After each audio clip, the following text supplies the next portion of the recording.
Bismillahirrahmanirrahim. Assalamu alaikum. Students, hope all of you will be fine. Today we will discuss our fourth year lesson number 4 and the topic is take the plunge. इसका मतलब है गोता लगाना, छलांग लगाना.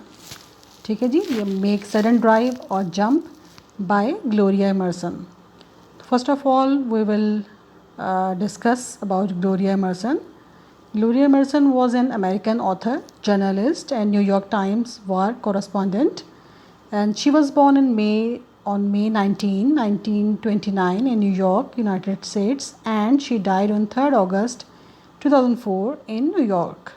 She won the 1978 National Book Award in Contemporary Thought for her book about the Vietnam War and Winners and Losers. Okay, बच्चों, that was the brief introduction of Gloria Emerson. And in this specific chapter that you will read now, the feelings she describes in this essay on skydiving require the most careful mounting of detail, and that is what Emerson gives us.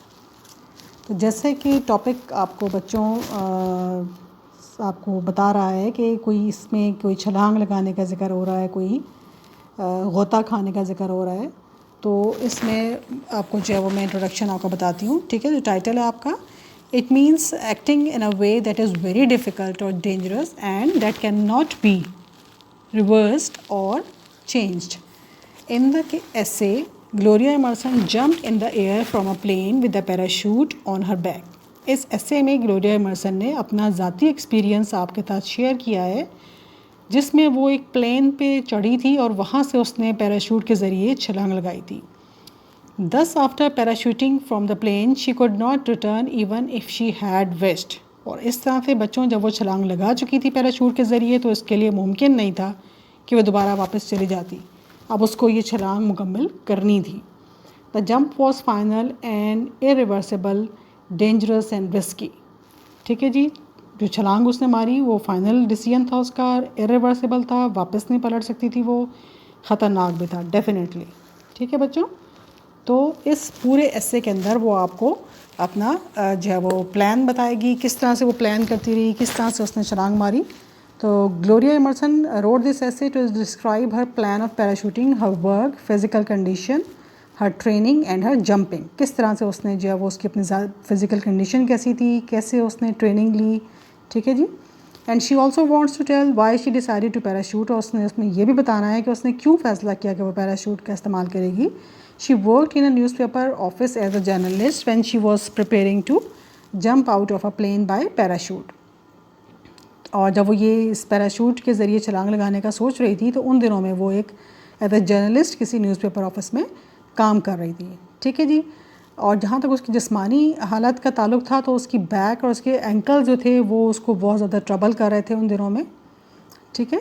तो Gloria Emerson's colleagues at the newspaper office joked about her forthcoming parachuting. और लोगों ने, जैसे आपको पता है बच्चों, आप जब कोई अनयूजुअल काम करने जाते हैं तो लोग आपका मजाक उड़ाते हैं.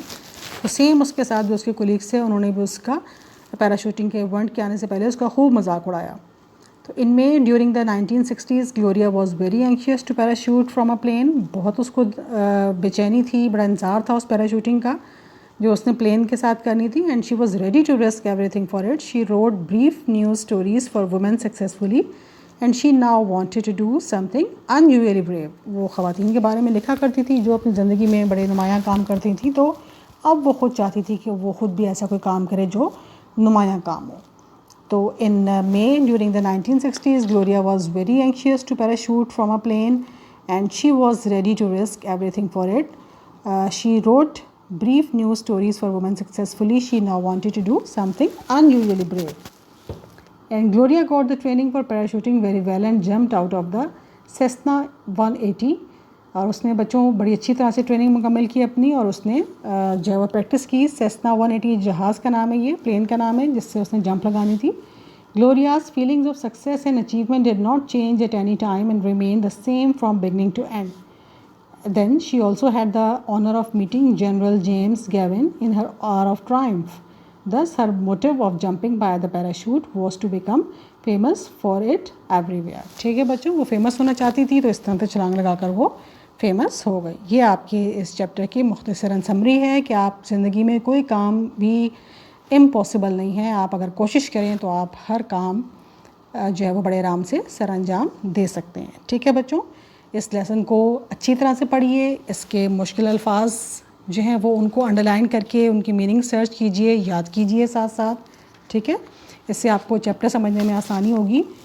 कुछ जो है मैं मुश्किल अल्फाज आपके साथ डिस्कस कर लेती हूँ। जैसे इसमें एक जगह इस्तेमाल हुआ है लफ्ज़ पजलिंग। ठीक है जी, तो एनीथिंग दैट वरीज। फिर एक इसमें वर्ड यूज़ हुआ है स्लैप। स्लैप का मतलब होता है blow, slap of the wind, blow.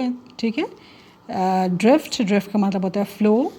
Thums, Thums होते हैं बीटिंग। ठीक है जी, और उसके अलावा जी है इसमें एक लफ्ज़ यूज़ हुआ है ऑरेंज, ये एक टाउन का नाम है। ठीक है बच्चों, फिर है जी इलेक्ट्रोक्यूटेड। इलेक्ट्रोक्यूटेड जिसमें आपको इलेक्ट्रिक शॉक लगने का कोई ख़दशा हो। हाई टेंशन वायर्स, बहुत ज़्यादा वोल्टेज वाली तारें। ठीक है बच्चों, और उसके अलावा इसमें एक लफ्ज़ यूज़ हुआ है कैनोपी, इसको कवरिंग कहते हैं। ठीक है जी, उसके अलावा इसमें लफ्ज़ यूज़ हुआ है क्लमज़ी। क्लमज़ी होता है जी ऑकवर्ड। ठीक है, और इसके अंदर जी एक लफ्ज़ यूज़ हुआ है drifting. Drifting is a movement. Stumbled, stumble कहते हैं जी लुढ़खड़ा के चलना। ठीक है, और गॉकियस्ट है इसमें एक लफ्ज़। गॉकियस्ट होता है जी मोस्ट शाय, बहुत ज़्यादा शर्मीला किस्म का। ठीक है जी, तो ये आपके कुछ डिफ़िकल्ट वर्ड्स हैं। अब आप इसको खुद तफसील से पढ़िए तो इंशाल्लाह ताला ये आपका चैप्टर जो है वो क्लियर हो जाएगा। मैं आपको इंशाल्लाह नेक्स्ट लेक्चर में, इसी के पार्ट 2 में, तो मैं आपको उसके इम्पोर्टेंट क्वेश्चंस जो है वो बता दूंगी। उनकी आपने खुद ही प्रिपेयर करनी है असाइनमेंट्स। ठीक है जी, उनको लिखिएगा। अब मैं आपको बच्चों साथ साथ ईडियम्स जो है वो मैं आपके ज़िम्मे लगाना चाह रही हूँ। तो ईडियम्स के लिए ऐसा है कि जो भी बुक्स आपके पास हैं आप उसमें से तैयारी कीजिए, और मैं जो आपको लिखवाऊँगी आप ढूंढिए, आपकी बुक्स में से यकीनन मिल जाएंगी ये, तो क्योंकि आपके पेपर में 10 मार्क्स के आने हैं ये। ठीक है, तो अब हम थोड़ा सा ईडियम का जो है वो तारुफ कर लेते हैं। An idiom is a group of words whose meaning is different from the meanings of the words in it. For example, as the crow flies means idiomatically in a straight line. A saying or maxim or proverb or truism or adage or aphorism or epigram is a common statement that expresses a truth about life that is based on general wisdom. For example, to test a friend twice is taking the same poison twice. ठीक है बच्चों, तो अब ये कुछ idioms हैं मैं आपको यहाँ बता रही हूँ क्योंकि आपने डेली करने थे, लेकिन आपकी तरफ से मुझे कोई रिस्पांस नहीं पता चल रहा था। तो मैं अब आपको मंडे से लेके अब तक के जो हैं वो ये सारे तो नहीं बताऊँगी, काफ़ी ज़्यादा हैं। मैं आपको फ़िलहाल आज 15 ईडियम्स बता रही हूँ। आपने डेली के 5-5 याद करने हैं अपने। ठीक है जी, फर्स्ट है जी अबव बोर्ड, साफ साफ ध्यानतदार। सेकंड है जी साइलस हील, ऐसी कमज़ोरी, कमज़ोर पहलू जिसका दूसरे लोग फ़ायदा उठाएं। अक्रॉस द बोर्ड, सब मामलात पे लागू। एक्ट ऑफ गॉड, आफत नागहानी। ऐड फ्यूल टू फायर, किसी का गुस्सा ज़्यादा कर देना। ऐड इंसल्ट टू इंजरी, किसी के नुकसान पहुंचाने में इजाफा करना। ऑल एंड सन्ड्री, सभी, हर एक, हर बंदा। ऑल ईयर्स, हमातन गोश होना, मुकम्मल तौर पर मुतवज्जो होकर सुनना। नंबर 9 है जी ऑल मूनशाइन, बेबुनियाद बातें, ख्याली प्लाव। नंबर 10 है all power corrupts and absolute power corrupts absolutely, तमाम ताकतवर हुक्मरान जिन पर जमहूरी रोक नहीं होती अपनी ताकत का बदगुमानी में इस्तेमाल करते हैं। ठीक है जी, नंबर 11 है all roads lead to Rome. ठीक है, तमाम सड़कों के सेम रूम की जानिब से मुराद ये कि जो लोग कर रहे हैं वही सब कुछ जो है वो आपको इम्पोर्टेंस अपनी ज़िंदगी में देनी पड़ती है आपको। नंबर 12 है ऑल द रेग, बहुत ज़्यादा मांग या फैशन में। नंबर 13 है अल्फ़ा एंड ओमेगा, शुरू और आखिर, उसका सब कुछ। और नंबर 14 है जी ऑल्टर ईगो।